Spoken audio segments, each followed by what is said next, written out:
Welcome back to Tasteland. I am your co-host, Francis Zier. And I'm Daisy Aliotto. And Daisy, who will we be talking to today? Today, we are talking to Kori Fuerst. She is the co-founder of Retrospekt, along with her husband, Adam. And Retrospekt is a consumer electronics company that specializes in retro technology. They both refurbish and restore retro tech and produce some of it. Think like VHS machines, Polaroid cameras. Yeah, they also sell other people and companies retro tech and adjacent products like music and film, everything that goes into the camera and the parts. I was looking at their website. They even have like some old refurbished watches, which they have very good taste in watches. I obviously checked that out first. I'm a big fan of Longines, and then there's like a really cool Bulova. So yeah, we could ask her more about who specifically curated those, but I was very impressed. Well, I actually did my research. We should probably talk to her about it too, but they have like a friend.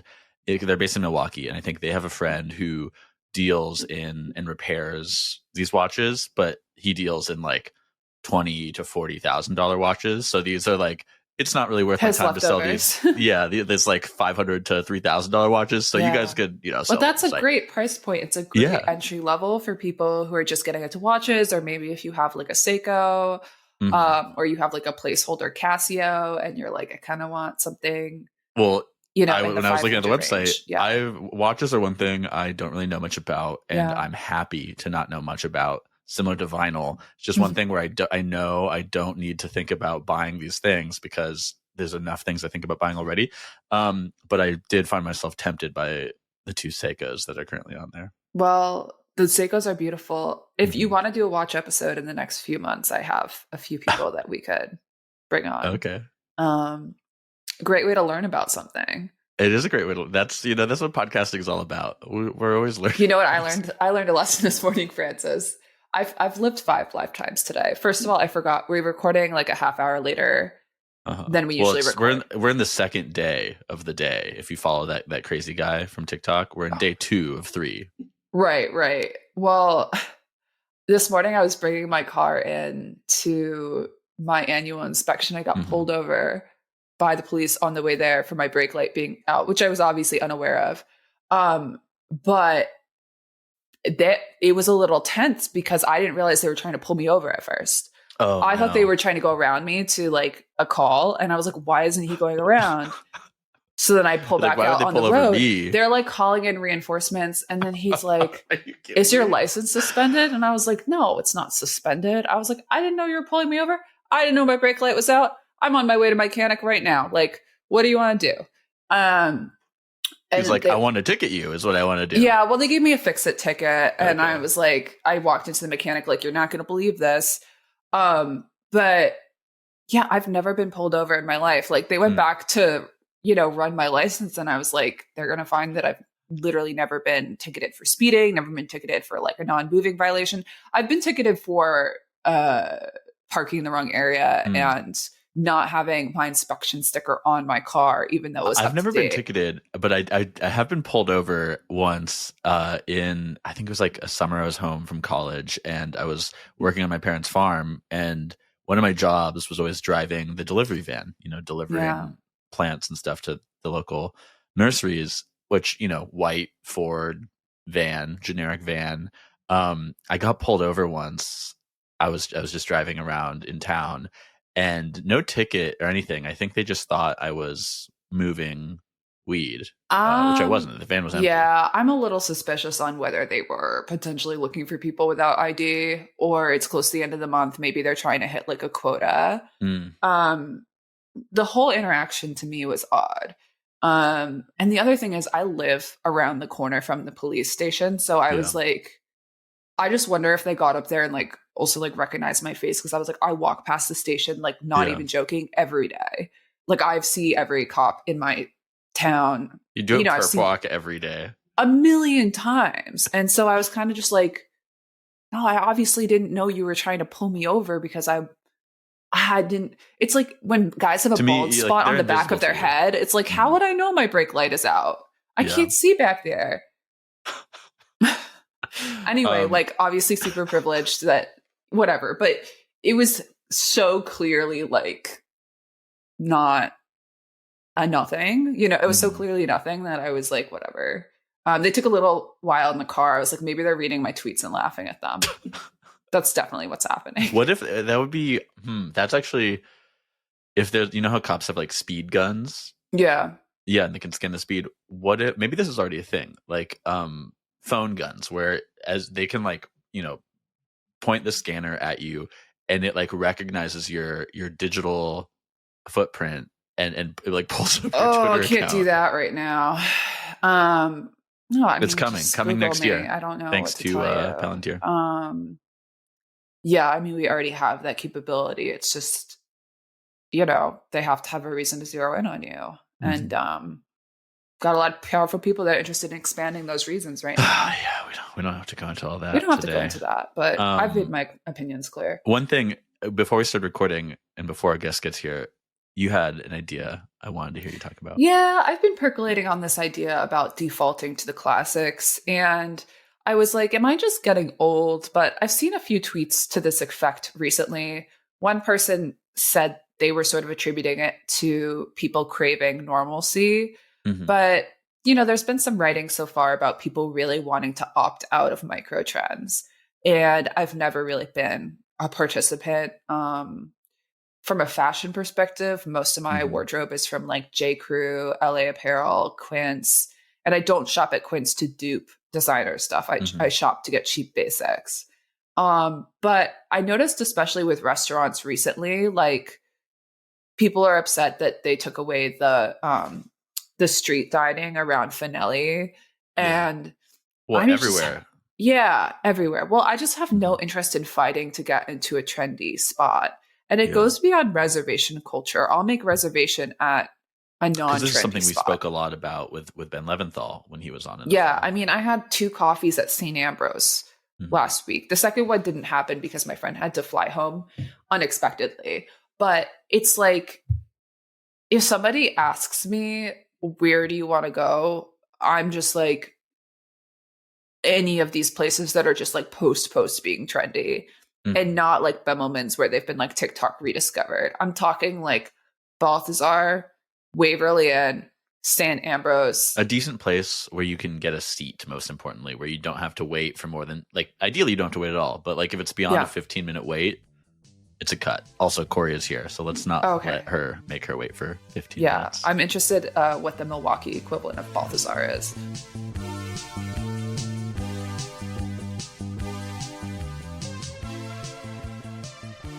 Hi.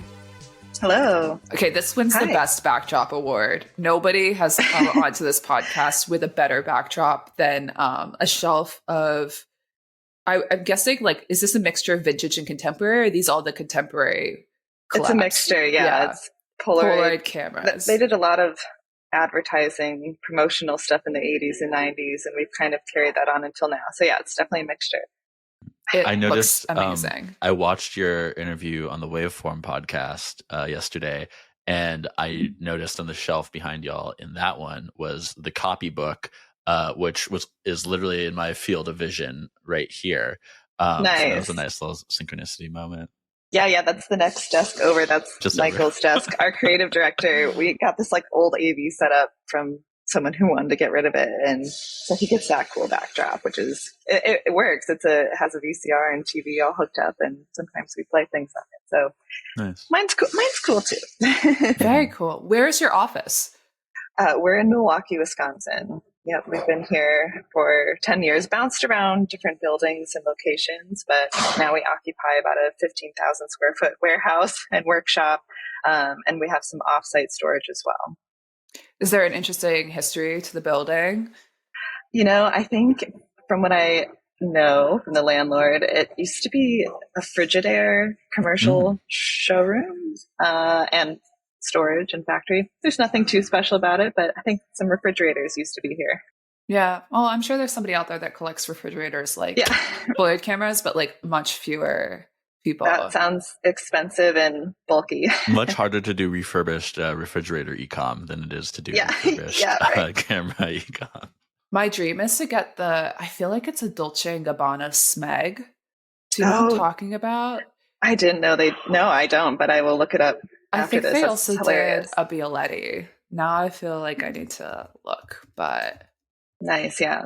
Smeg collabs. That's amazing. Yeah, that's what it was. Bit out of my price point, but maybe there's a Dolce & Gabbana Polaroid camera in the near future.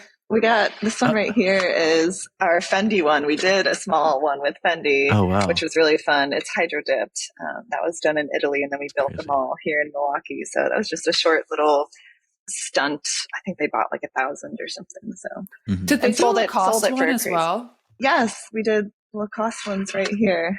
So yeah, we did a couple like luxury brands. Like often they just want them for brand activations and I don't know. That one was crazy. We made quite a few Lacoste cameras, thousands, and they were shipped all over the world. It was a big logistical orchestration to get them out to the various stores. Like their Lacoste India bought 6, and then another one bought 1,000. So yeah, a bit interesting. You guys do a lot of these collaborations now. When did that kind of start happening? That started maybe in 2019 with Barbie being our very first one, which ended up being a great one for the future of the Barbie movie, which was, I think at the time, in the works, and not something we knew would be so prolific to culture and society. The summer of the Barbie movie, we sold a lot of Barbie cameras. So my husband, was it the Adam, same design and you just made more of the 2019 one? We have done 2 Barbie cameras. We did one that was a kind of a direct riff on the one Polaroid did with Barbie in the 90s. We wanted to bring that one to life again. And then we did a Malibu Barbie one. So, my husband, Adam, we own the business together. One year decided to go to the licensing expo in Las Vegas, and we just carried a Polaroid camera around with us. And that's where we met Sanrio for the first time and have now worked with them for years. And we're opened up to this whole world of brand licensing, and currently no one else is doing it on retro tech or retro inspired electronics. So we've kind of carved out our niche in that area. We were going to ask what is your moat? And it seems like just understanding the licensing opportunity early and being able to pair it with knowledge of the supply chain of this specific device is a huge part of that. Yes. Yeah. It's been pivotal to getting our brand in front of audiences that might not have ever found us, and scaling too. You can only source and refurbish so many vintage electronics. Granted, we always try to focus on products that were mass produced, like the Polaroid cameras were mass produced, Sony Walkmans mass produced. It allows us more leverage to source a lot and use, kind of cannibalize certain ones and build, combine the parts to make working ones and fix certainly what we can, but we don't injection mold new parts for everything. Some things we've invested in the tooling to injection mold new cosmetic parts, but you're kind of limited when it comes to cosmetics. So yes, the licensing has allowed us to make new products, like a new cassette player, a new 35 millimeter camera. They're simplistic, but really meeting a demand for a part of the market of people that just want to experience cassettes mostly for the first time. How do young people find you? I assume older people who actually owned these things at one point in time probably sit in front of Google at some point and just look for a way to buy it. But for people who younger, I would say Gen Z that did not grow up firsthand, watching VHS tapes or, experiencing even the early iPod shuffle and early designs for those, how are they finding you? I think Google and SEO has been, I wouldn't say easy. It's not, SEO is never easy, and it's always a changing ball game. But, if someone searches refurbished iPod, Google knows that we're the ones that have that, and it shows up pretty high in the shopping results. Yeah, I think Google has been favorable. We actually shut off our paid ads for certain things because we don't really need to compete to get the spot for Jurassic Park on VHS. That'll just show up and we'll be the ones to have it. Or eBay and Etsy, our competitors truly are kind of just the resale platforms. So when you guys started, I think I read on the website it was around 2010 you started doing this more seriously after like you and Adam had been into Polaroids and taking Polaroids, and it was kind of cheaper to buy old cameras at thrift stores that might have a few shots left in them than it was to buy $40-$30 worth of film Yes. on eBay. So that's kind of how you start. When does it become a business where you hire your first employee or employees? Like what year was that? How many years had you been doing it, and what kind of volume were you moving at that point? Yes. So we filed our LLC in 2015. So this summer will be our 10-year anniversary, which is just bonkers. It feels like it was just yesterday. And it's very different. The business now is very different than it was then. At that point, we were just all wrapped up in the Polaroid world. And the story of like the end of Polaroid Corporation, the start of the Impossible Project, which is a company that retook over the manufacturing of Polaroid instant film and brought it back to the consumer market, is we're linked up with that story. So we were previously supplying the Impossible Project, Adam and I, just by ourselves as two people going to grad school, raw cameras that we would thrift and find. We would sell directly to them. They would kit it with their new film that they were making and sell it. And then a few years into that, they approached us to see if we would be willing to provide them the refurbished goods, because previously they were refurbishing them themselves with a group in New York and a group in Enschede in the Netherlands, and wanted to see if they could cut that part of their business out. They were starting to manufacture their own first new Polaroid instant camera and wanted to kind of outsource the vintage refurbishing. And at this point, I was in my last year of grad school. Adam was working his first year post-grad school, and we had to decide if we wanted to do this for a career. And obviously we did and haven't looked back. But so 2015, we needed to build a team. They were sending over an original Polaroid tech that had been with the company since the 70s to train us in repairs and refurbishing. And it was very obvious that, or Adam and I had a conversation of like, this knowledge transfer can't just happen to us. We're going to be stunted. We need a team. So we put out some pull tab flyers around the local universities. And actually our longest standing employee, Brian, he's our head of repairs now. He was such a serendipitous find. He came to the company with camera repair knowledge, and he saw the pull tab, and yeah, he's been with us for 10 years. So we were trained in how to repair and refurbish Polaroid instant cameras from the 70s, 80s, and 90s, and did that for Polaroid for many years. And then the way that kind of ends and transitions is they eventually just gave us the license to use their branding on these cameras, which is kind of funny because a lot of them are vintage just as they were in the 80s and 90s. But, you know, we're putting Polaroid back on the packaging and making new ones as well. So we pay a royalty for all of that. And now they kind of stay in their corner. They're making the film. They have amazing new Polaroid cameras, but we still kind of serve the market of people who want the vintage ones. What did you study in grad school? I went to school for speech language pathology, and Adam went for occupational therapy. So very much health sciences. It's funny to think about. I think it has served my career well in the sense that there's a lot of statistics. They really drill being evidence-based. So when we started the company, we still do just so many spreadsheets tracking everything for productivity, efficiency, yield loss. And I think that's, I get asked a lot, like, if there's any crossover. And I would say that's where it is. Going to school for anything, I think, just drills in you the tenaciousness and the persistence and getting things done. So yeah, that's me trying to not have too much regret about that. I feel like also having a startup or a small business sort of makes you like a lifelong student. Yeah, of absolutely the processes that you have to set up. And so I feel like I'm constantly learning and evolving. Yes, in my 100%. Life. Yeah.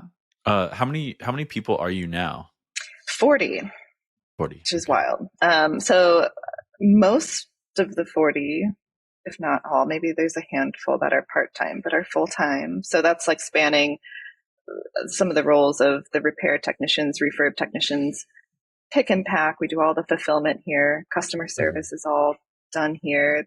The photography for the website. We have thousands of items. Every single one gets photographed for the website.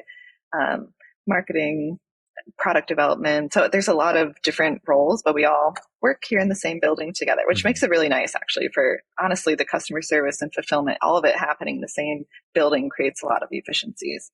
So you've moved beyond photography now, far beyond Polaroids. Looking at the website, the categories are music, Polaroid, photography, VHS, gaming, typewriters, timekeeping, books, apparel, repairs, collabs, and lastly, the little sales section.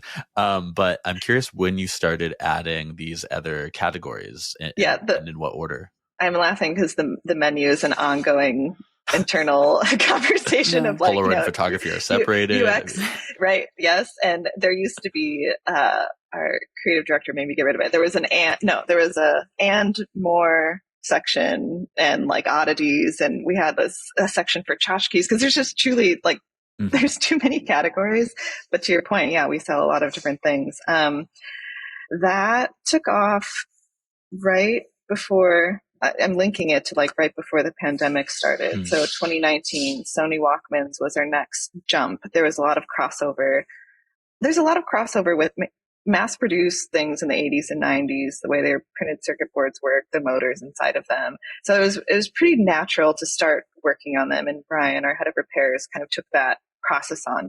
Can we do this? Can we source a lot of Walkmans and refurbish them in a way that makes them workable again? And with Walkmans, most of them, if they haven't been serviced, they won't work just because of the bands inside of them. The rubber bands dry out. So we do far more extensive repairs than just that. But that was our next little jump into a new category. And then COVID happened. So we didn't even have an e-commerce website until 2018 or 2019. And I'm so grateful for the timing because COVID made it essential for us to have like a space in the e-commerce retail world. How are you selling stuff then?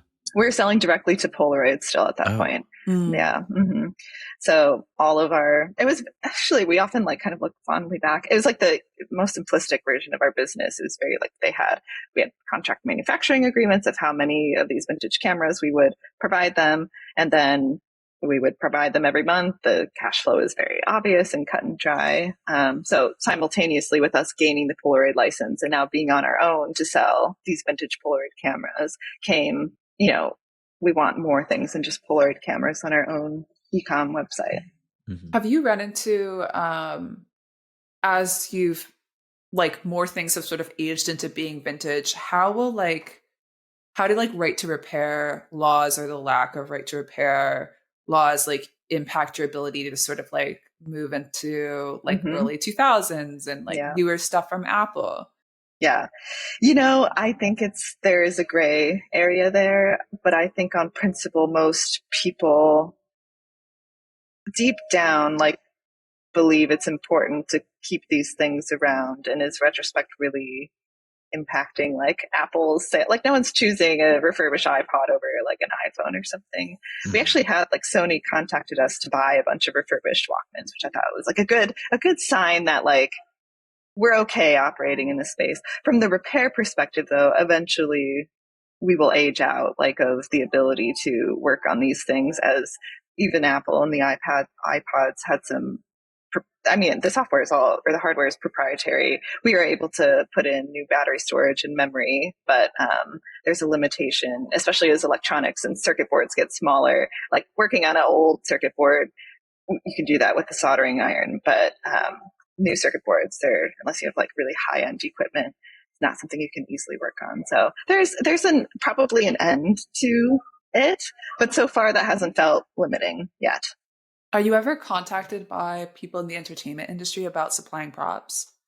Yes. Yeah. We work with, I think is it Acme in New York. They buy a lot from us. Yeah. We get a lot of panicked calls of somehow like some set needs something overnighted, immediately, and they're willing to pay an arm and a leg to do it. And yeah, definitely the prop element. It's not like a part of our business that it's not like but yes, absolutely. People contact us for props. What's the biggest movie that you've seen one of your props in? Oh, that's funny.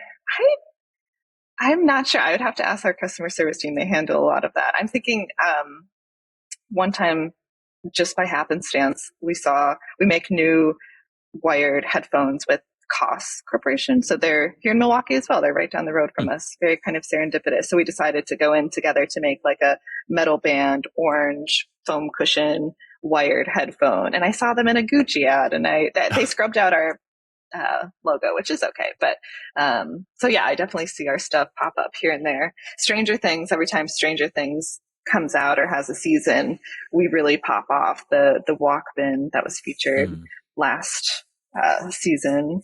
That like Kate Bush moment. Yes, and the Kate Bush tape. It's kind of funny. How many years ago was that now? Too long.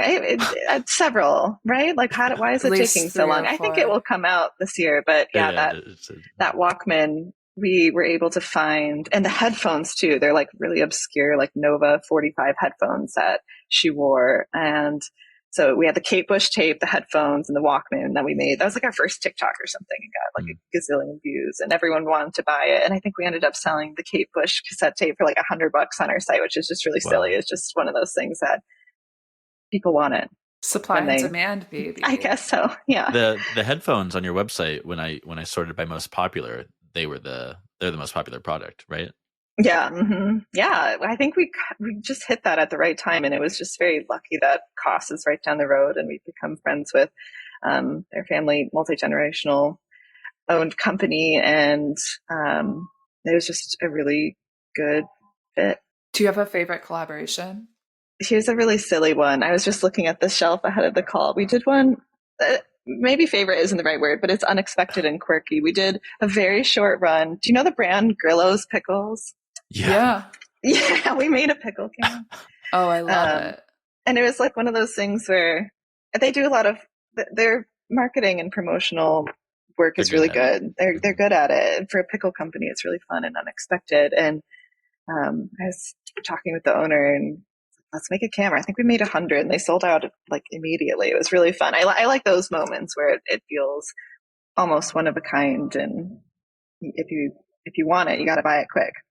Mm-hmm. I wanted to talk more about going back to the more like 2000s era tech. I know you started selling digicams, I think in 2023, which is personally, that's not a trend I saw coming. I'm not really interested in, like, I've got my film camera and I've got my iPhone, and I don't need like the third thing in between. Yes. But yeah, tell us about your business in digicams. Yeah, we're always trying stuff. There's probably products buried deep on the site that like were flashes in the pan that just never stuck. And the digicams was something we wanted to try. I don't know. I think probably some Kardashian or Jenner, like it was like some celebrity moment that all of a sudden made them relevant. What I will say, like, I also don't shoot on one. It's not what I gravitate towards. The memory cards are really small. It's clunky to get the photos off, but it's something about the flash, the way the flash on those cameras work, like in like night or like party settings. It's just not something I've seen replicated elsewhere. It's very of the times. It reminds me of my, teenage years. So I think that's what people are drawn to. Facebook albums with 300 photos. Yes. Mm-hmm. Yes. Yeah. Exactly. I'm a little older than Francis. So I just turned 34, and I was like mid college is when things switched from digital cameras to people getting iPhones and taking photos on them. And I still remember, like, you would go to a party and you would have your little like Vera Bradley wristlet or Coach wristlet or whatever with a digital camera in it, upload them the next day, give the album a stupid name.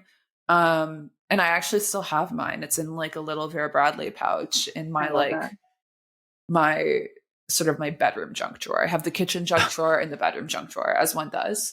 But I have not tried to turn it on in years. So you're inspiring me to maybe go see what's on there.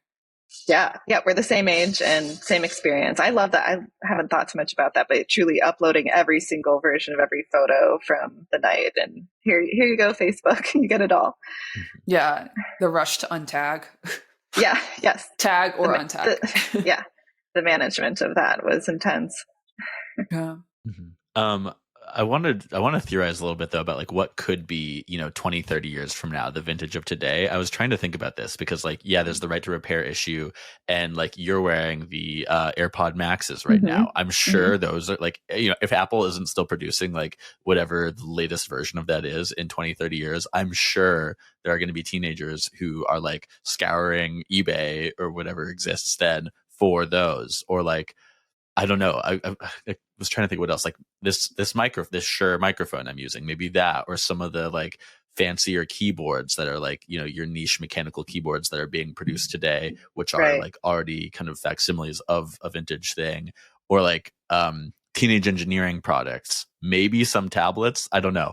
But I was curious what both of you thought might be like the vintage of 20 years from now from tech today. My gut is to say if it's tied to fashion in some way. I think so.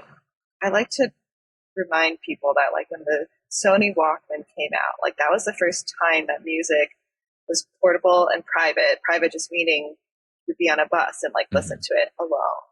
Before that, that wasn't an option to take your music on the go. And I feel like that like sparked the moment of like we wear our technology and it is wrapped up in fashion. I think that's really well exemplified in this whole Y2K resurgence of, I'm sure you've seen the videos, or we even try to replicate it. Like, it's silly, but like wearing the iPod shuffle as a hair clip, or like headphones can be they're tied to fashion too. So I think like headphones are a good contender for that because I think part of like being into retro stuff is just the aesthetic of it in general. So yeah, that's my go-to. I could see headphones absolutely.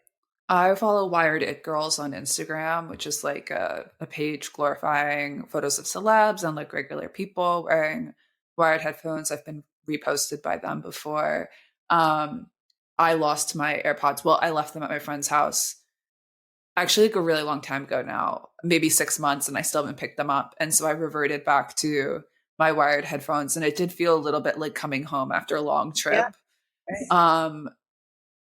Because I was like, this is great. I don't have to charge them. But then I remembered like the walking around your house part and the falling out of your ears part. But I don't think that we've hit peak BlackBerry resurgence. I never had a BlackBerry the first time, but I feel like I would love to have one. You can get like an iPhone attachment that's like a case with a BlackBerry keyboard, I think. I've seen people with those. Yeah, that sounds really clunky though. I want the all-in-one experience. The real deal. Yeah. I was also, when I was thinking about this too, like, I guess I can't think of much like I think there used to be more exciting new hardware, and hardware was a thing, and now it's all like software and subscription software, and even with like the vintage, the iPods that y'all sell, like I don't know, like I used to own a bunch of music, and I probably still have my hard drive somewhere with like 500 gigabytes of music on it, but can you even like with it, if you have Apple Music, maybe can you whatever the songs in the cloud, do you know if you're able to put those on an iPod? Yes. iTunes still exists. We have a tutorial on our site because it's a common question. I feel like one of them, like the iPod, one of the iPods, they like, it doesn't work on that one anymore, but we just don't sell that model. But yes, you can do it, and iTunes still exists somewhere. I still have my original iPod, and I feel like the way to experience an iPod is like hooked up to one of those like Bose like sound systems. It just like lives there as like part of the room, and it has to be like a little crunchy, right? Yeah, and I guess of the times, like a lot of the music was maybe stolen or like given to you from a CD that a friend who knows where they got it. So you have like really obscure versions of a song, or like there's something not quite right about certain tracks of a song, or you just have like 10 versions of the same song.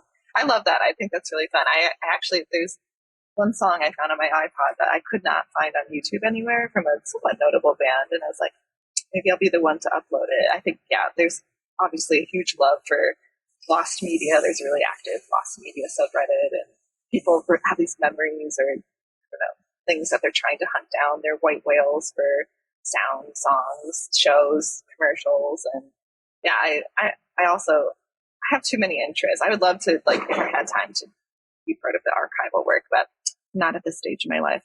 We've talked about this on the podcast before, where Spotify like turns every album into basically like an evolving archive, and we have artists who like change the album art post release. Charlie XCX, yeah, Charlie XCX was like the major example, but like that includes like pulling off songs or versions of songs, and it relies on people archiving them somewhere. It makes it feel like anything connected to the internet can't necessarily be relied on to be maintained. I agree. So I think, people aging into that understanding where they're like, younger people are having their first experience of losing a piece of media that they sort of saw as permanent also is driving people back to having these like really tangible experiences. And I saw that you have like the 1,000 Chairs book behind you with, I think that's a Werner Panton chair. I'm not 100% sure, but I was wondering, like, are you into other eras of design and categories of design, and how do you see the relationship between like a Polaroid and an Eames chair and the type of person that's going to collect like and have really like a really emotional relationship to the things that they collect? I think most people that I know that are into retro tech are also into design, and I think like a good like Dieter Rams, for example, like you read a book about him, you see what his house looks like, you see like this kind of like futuristic tech stuff like in someone's home, and it goes together really well. I've always been interested in design. I love the postmodern stuff right now, which is now like really trendy. I have a 1-year-old baby, and I made his nursery like very like colorful, playful, like postmodern, and that was really fun. I think there's a lot of crossover with tech design, the way the physical form, function, design of the objects were like mirrored to that period in time. Have you ever been to the website? It's this woman, or no, it's a group of people, the Consumer Aesthetics Research Center website.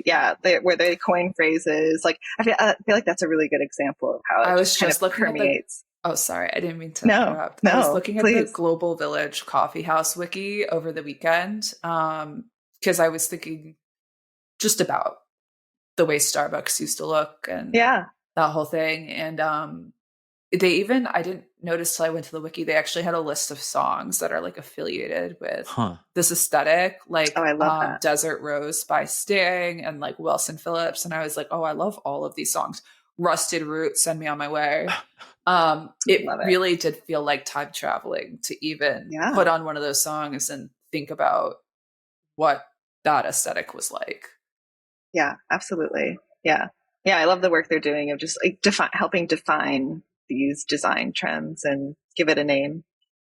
I was going to ask if there's a particular era of tech, like a decade or like a few years, that's the easiest for you guys to repair, maybe because it's like there's the most volume of those products out there, or it's just the construction of it is so amenable to that. But if there's a particular era that's so easy to repair. Late 80s into the 90s, these Polaroid cameras, for example, despite these are all the same like exterior shells, but they had lots of different versions, but all of the internals were the same and they're very modular. And that was clearly, I'm sure, a cost choice, but also like incredibly easy to then work on them. You can just swap parts. Another thing common to that era is using snap fit construction of a object rather than screws. So like I just shouldn't do it on camera because I'll embarrass myself. But like you could take this apart, like you can't see where it comes apart, but like starting right here where there's little holes, you could take this apart in less than a minute down to the base components. So part of like what makes them easy to work on is how easy are they to take apart and put back together. And that was very much a thing. They were designed to be serviced. Polaroid in the 80s and 90s had a refurbishment service where you could send your camera in, they would fix it or just swap internal components and send it back to you.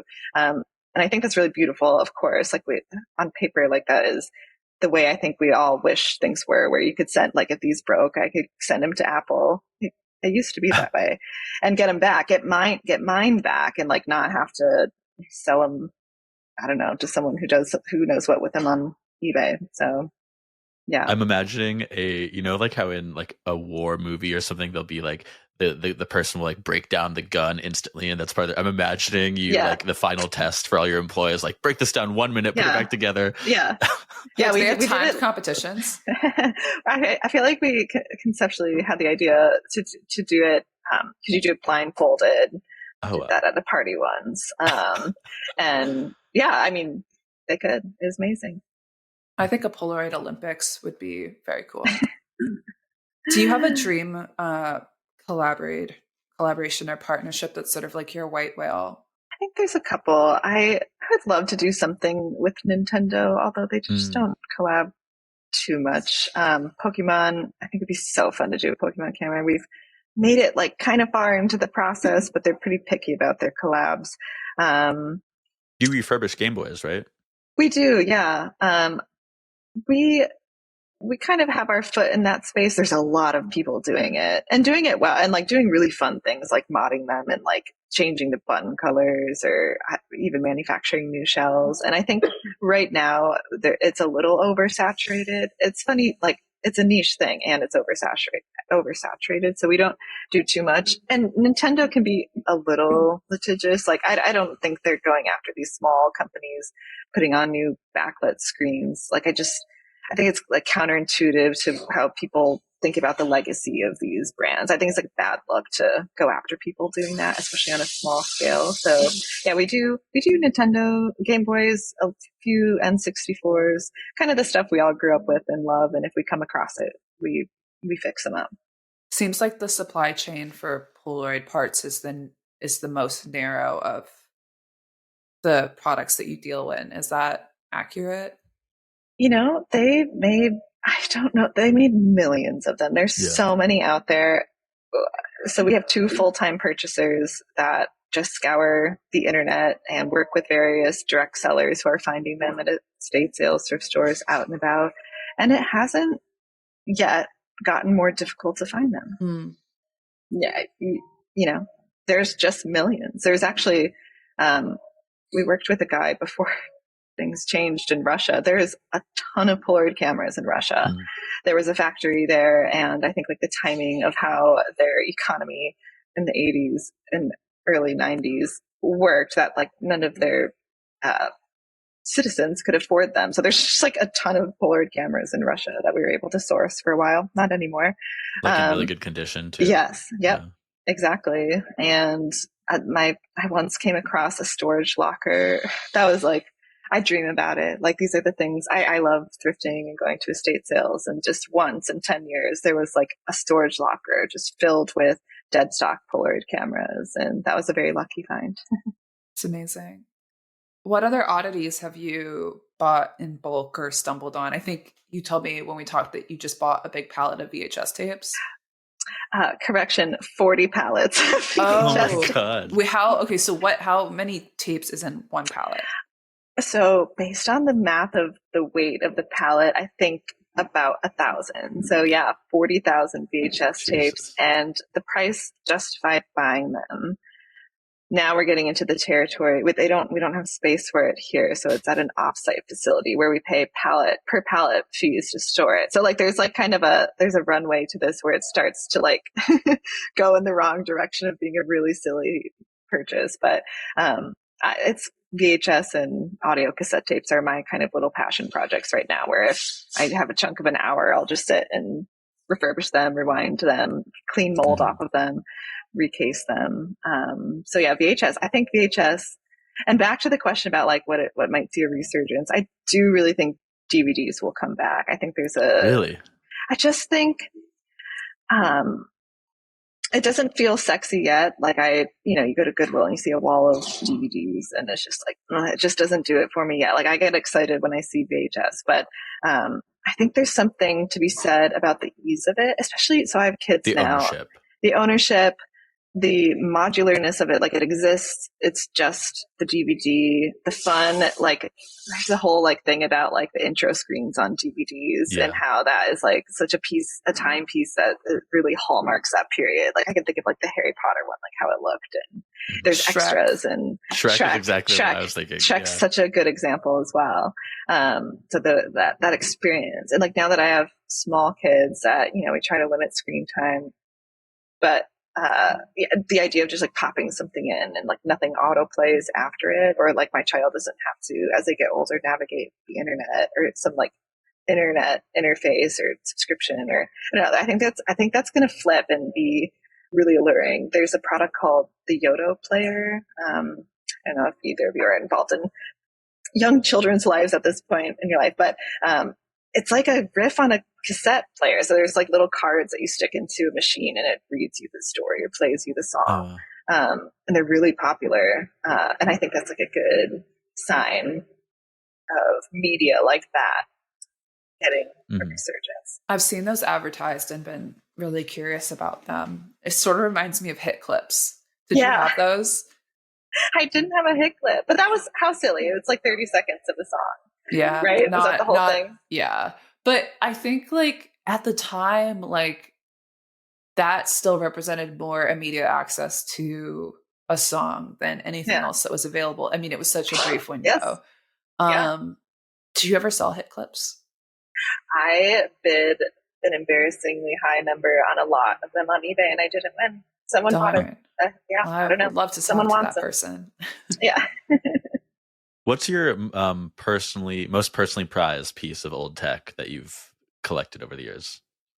I love a lot of the original Polaroid engineering models, like of the classic 600 camera. They're clear, and they don't work because you need light protection from light for these to work. So yes, this would like light leak like crazy if you tried to take a picture, but the purpose of them was to demonstrate how the internal, like all of these analog things are like little Rube Goldberg machines. Like the spring does that lever and turns on this, and to kind of watch it in action. And by the way, I just love clear technology too. That's why we made our first cassette player clear. Just think that's such a vibe and hallmark of an era. And we have some early prototype cameras that just feel one of a kind and rare. And I just love Polaroid history, and so that feels special to me.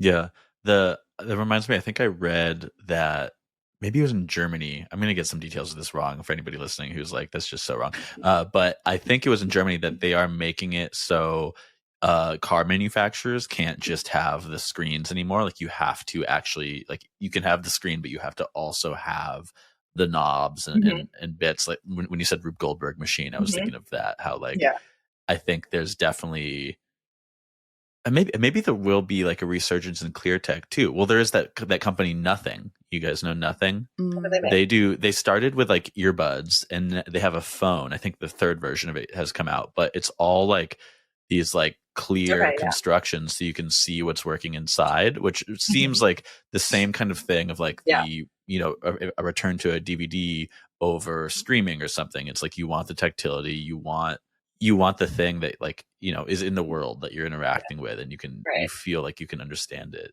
Right. Like these objects are large for a reason. So like, let's see all the guts inside making it work. The clear electronics history is so interesting too. It's actually rooted in prisons. Prisons needed or allowed clear electronics in to prevent like contraband coming in through electronics, like would hide stuff in it. So like clear, we have a clear CRT TV here that has like the inmate's name like engraved into it. So a lot of clear electronics actually like originated from prisons, which is wild. I had no idea. That's fascinating. Well, I know that there's like categories of things that we don't necessarily think about technology who have become more software based. Like I'm thinking like a Peloton or some of those early sort of startups to have like digital art frames where things that people traditionally didn't deal with obsolescence are dealing with obsolescence. And I think that's part of like the pendulum swing back as well when we're talking about, ooh, what technology of this period will people fetishize? It's like, okay, we'll be able to like refurbish a Peloton, be like a skill set that people will be after. And then cars, as Francis mentioned, like this idea that like, oh, the hardware of your car could be fine, but the software could be broken. And all of a sudden this object that you think of as mechanical and distinct from a computer, it's the computer part that breaks first. And if nobody knows how to fix it, nobody knows how to fix it. Yeah, I think thinking of cars too, I think it was last year, like I think it was Subaru that had the last vehicle with a CD player in it, and they announced recently that that's no longer going to be the case. So this might not be totally accurate, or it might be coming soon, but pretty soon there will be no vehicle manufactured with a CD player in it, which I think is ludicrous. It makes sense, right? Yeah. But my mom still has all of her CDs. I mean, car CDs, that was a whole thing. Yeah, I remember because they would like, you know, ideally you would have like the portfolio of them, but sometimes they would enter the car in the plastic case, and then they would be everywhere, and then they would crack, and you know, everyone remembers they're all like in the wrong case, seeing one slide out from under the seat. Yeah, right, wrong case, 100%, and just under the seat. Or they would be in like the center console, like, just shoved in there, smushed together. They're I was looking at after a couple of years. Yeah, but they, usually still play. I think we all have the memory too, and this is true of cassette mixtapes too. Of like if you have like a certain mixtape so ingrained in your head because you listen to it so many times, you pair unrelated songs like in that order. Like sometimes I'll still hear a song and like I can like hear a playlist that I had that whatever song would play next. There's a lot of memory built into that. Yeah, I had like a summer camp cabin mix CD that had like Celebrate You and that New Radicals, like Wake Up Kids, We've Got the Dreamer's Disease, like back to back. And I think I've mistakenly they go together. Thought those were on the same album. Yeah. They'll forever go together in your mind. I also have like a very distinct memory of the Now This CD that I owned, and I recently tried to figure out what number it was. It's like 9 or 13. And it's just like, infinite. I look at it now and I'm like, I can't even believe that these songs were released in the same period of time, because some of them are still certified classics and some of them like nobody talks about. Yeah. That's another camera question. When I was preparing for this last night, I was thinking about the Pentax 17, which was the first, as I understand it, first new film camera from a major brand in like 20 years that came out last year. And I was curious if y'all sold it. I looked it up. I couldn't find it on your website, but I was curious what that has meant to you and how you guys think about that. I think they're lucky to have done it first. I think it was very smart of them. There's some really cool videos of the designers and creators like talking about it when it was coming to be in the design phase and not yet manufactured. And I think it's great. The more the merrier. I always feel that way, especially in a niche. We don't sell it probably because often margins on things like that are not amazing. And I just looked it up. B&H is selling it for it's $500, right? Yep, $500, which actually is not absurd. But I think like, yes, and on principle, Retrospekt is all about like retro, actually vintage and retro adjacent items. I think it would be a good fit for our site. I'm guessing, either our purchasers just decided the margins weren't there, or we can, with cash flow, buy something else in bulk. Usually there's minimum order quantities and make a more profit on something else. Well, there's also like I looked it up. I was like, oh, that's cool. But I don't like, to me, part of the appeal is like finding the old thing and like having it and knowing that like, when it breaks, maybe I've got a Konica Big Mini film point and shoot. And it's like, I've already had to get a second one because it broke, and it's like, I can get another one. But like the idea that someday I won't be able to get, the 10th one in 20 years after they've all broken is like kind of appealing. Yeah.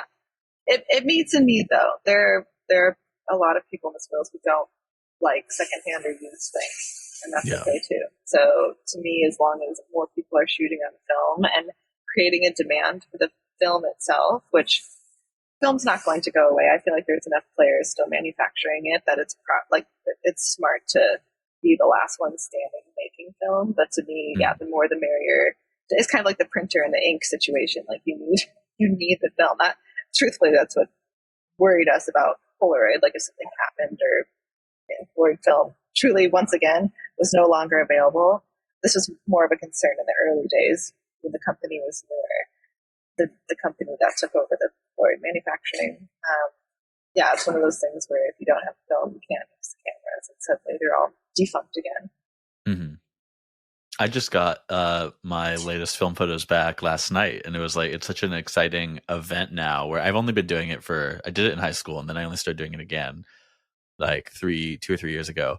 But I don't know. It's such an event, and it's funny. That's the only thing I post to Instagram now, to Grid, is like every like 2 or 3 months I'll do a carousel of like because I only end up bringing in. I don't shoot that much, so like every couple months I'll bring it in, and it's special. I don't know. Yeah, there's a nice huge thrill to opening the film and remembering what happened. Yeah, I have also struggled to shoot through a roll of film faster than a couple of months, and it's a nice span of time to look back on. Mm-hmm. You talked about how you weren't necessarily expecting to scale beyond just supplying Polaroid pre-COVID. Obviously, you've scaled the business a lot since then in like a relatively short amount of time. So, or I guess it's sort of the second half of the business's existence. So what's next in terms of scale? Like, is there a point at which you're like, I don't want to be bigger than this? I think right now there's a lot going on just in the world that is kind of putting some of our plans on pause until we're more sure what's going to happen. We do get a lot of, like the last standing or one of the last standing cassette player manufacturers is in China. So trying to figure out how to navigate that with tariffs. But I think right now, we're at our breadth is so wide that I'd like to just sort of clean up the processes. Like we have a really good efficient system for refurbishing, repairing Polaroid cameras with minimal yield loss. We're with Sony Walkmans, we're kind of at this jumping off point where we either need to invest in tooling for like cosmetic housings or potentially some more motors to be able to scale that. So I kind of want to like clean up what we're already doing and do all of it well, or like we were talking about the Game Boys. It's a very small portion of our website right now. Like how can we always keep inventory in stock? iPods are something that we eventually just sell completely out of and then have to like do another drop of them. Typewriters, similar thing. There's more days than not we're sold out of typewriters. So just trying to like clean up how much inventory we have of all the different product categories. And then in terms of a dream project, I really want to make a VCR. It's now been 10 years since there's been a new commercially available VCR on the market. And I feel like I'm sure someone's going to beat us to it. We don't, it's a personal interest. It's going to be expensive. We've talked to some people. There's like a few components inside that there's just no one manufacturing anymore, specifically the drum. So figuring out if we want to do that, because I feel like that is a huge void, like this thing that's regaining popularity. You can't even get a new player to play them. So I feel like there's opportunity there. But that would be a huge undertaking, probably multi-year project. And then who knows? I mean, I'm often surprised at what we stumble into next, and a lot of other partnerships with music labels. Like I was personally proud of Nutrimilk Hotel in the Airplane Over the Sea was never put out on cassette, despite coming out in late 90s. And so we worked with Merge we asked like, hey, can we if we buy enough, can we put this on cassette? And Merge, the label that owns it, they were agreeable to it, and we sold them out super quick, and that was really fun. Like that felt cool, like putting an album that should have been on cassette back on cassette again. Projects like that. That's so cool. Yeah, I love that. Well, that seems like a good stopping point, right? Perfect place to end it. All right, thank you so much for coming on. Oh, absolutely. It was really fun chatting with you guys. Yes, so people can go find your website at retrospekt.com with a K. Yes, with a K. That's, the SEO decision that was proudly made 10 years ago. And then we're on Instagram too. We're always posting weird stuff that we find. And if you just like looking at old retro tech, it's a good place to find that. Perfect. Thank you for coming on. And listeners, we will see you next week. This is Tasteland.